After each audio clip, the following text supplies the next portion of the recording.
मेरा सभी दर्शकों का हार्दिक स्वागत है।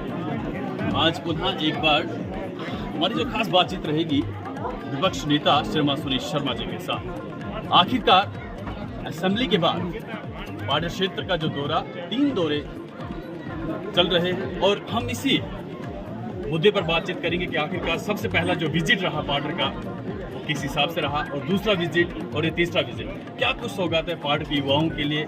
पाडर की जितनी भी समस्याएं हैं गांव-गांव में जाकर आप सभी जितनी भी समस्याएं सुनी सर, और अभी क्या बताना चाहेंगे आप हमारे दर्शकों को। आपका बहुत बहुत धन्यवाद और सभी दर्शकों को भी धन्यवाद करना चाहिए। पाडर चूँकि अब एक अलग विधानसभा है और इस पाडर विधानसभा में अधिकांश मैक्सिमम एरिया पॉपुलेशन वोटर इस तरफ है, तो मेरा यहाँ लगातार आना स्वाभाविक है।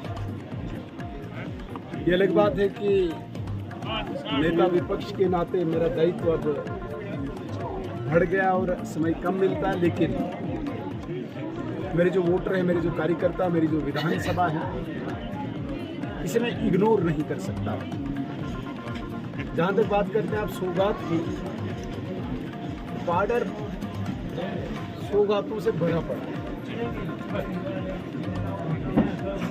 अगर हम गिनती करें तो समय लग जाएगा और छोटे काम नहीं बोलते हैं, बड़े काम, जिन कामों के लिए बाकी क्षेत्र जो है वो तरसते हैं। अभी मेरा जो टारगेट है, लक्ष्य है, तुरंत, मैं नहीं कहता हूँ कि साल लगे, महीनों के अंदर अंदर करते प्रोजेक्ट पे काम शुरू कराना और यहाँ के गरीब नौजवान, बेरोजगार जो पढ़े लिखे लोग हैं या अनपढ़ भी हैं, उन लोगों के लिए रोजगार यहाँ पर मुहैया कराना। और बहुत जल्दी आप देखेंगे, मैं आपके चैनल के माध्यम से सभी पाडर वासियों को, दर्शकों को विश्वास दिलाना चाहता हूँ, बहुत जल्दी आप करते 2 पे काम शुरू देखेंगे। एक और वादा मैंने किया है अपने चुनावी उस प्रचार के दौरान, यहाँ पे एक रिक्रूटमेंट रैली भी कराऊंगा, लगभग 500 नौजवानों की रिक्रूटमेंट रैली।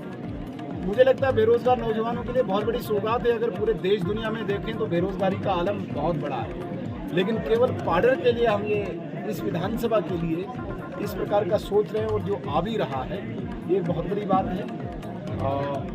जहाँ तक बात आती है मेरे लगातार यहाँ विजिट की, मैं रूटीन जो गवर्नेंस के जो इश्यूज हैं, जैसे जिस गांव में अभी मैं खड़ा हूँ, यहाँ पे रोड का एक बॉटलनेक है, कोर्ट में कुछ लोग गए हैं, इसका समाधान निकालना है।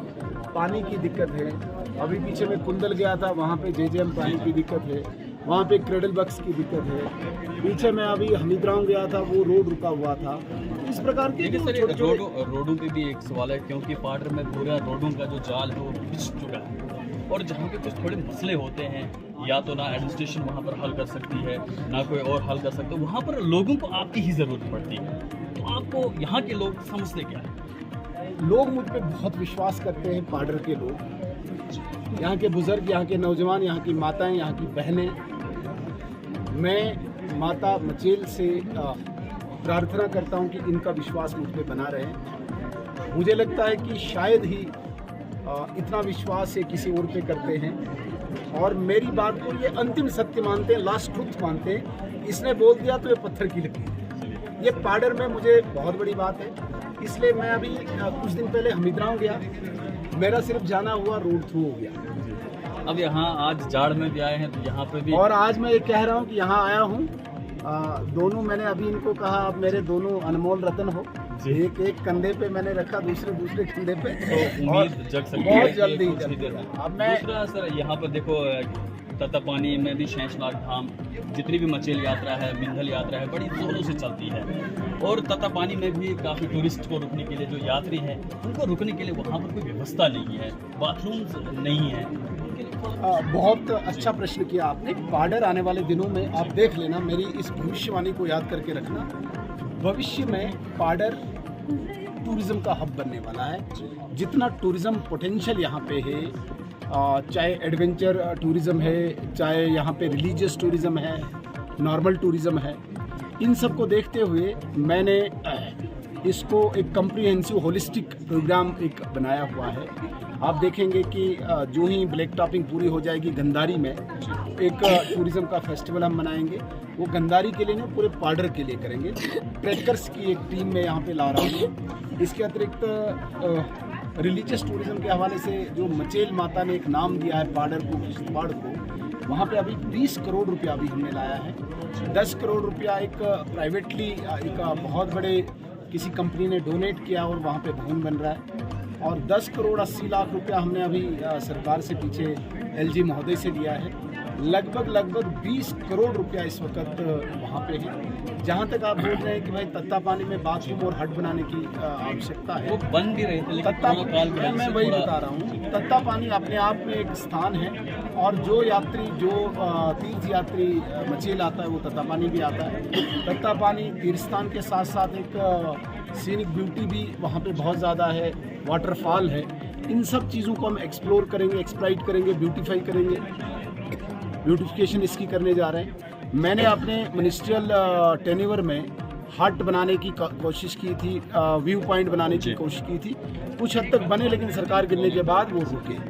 अभी मैं आपको विश्वास दिलाता हूँ कि बहुत जल्दी, चाहे तत्तापानी है, चाहे यहाँ वाटरफॉल है, चाहे वे साइड एमिनिटीज़ हैं, चाहे वॉशरूम है, बाथरूम है, या नीचे गुलाबगढ़ में या भवन में, वहाँ पे एकोमोडेशन बनाने की ज़रूरत है। इन 5 सालों में 4.5 साल ही अभी रहे हैं, आप कंप्लीट इसमें देखेंगे कि टूरिज्म को अट्रैक्ट करने के लिए पाडर एक विशेष स्थान है।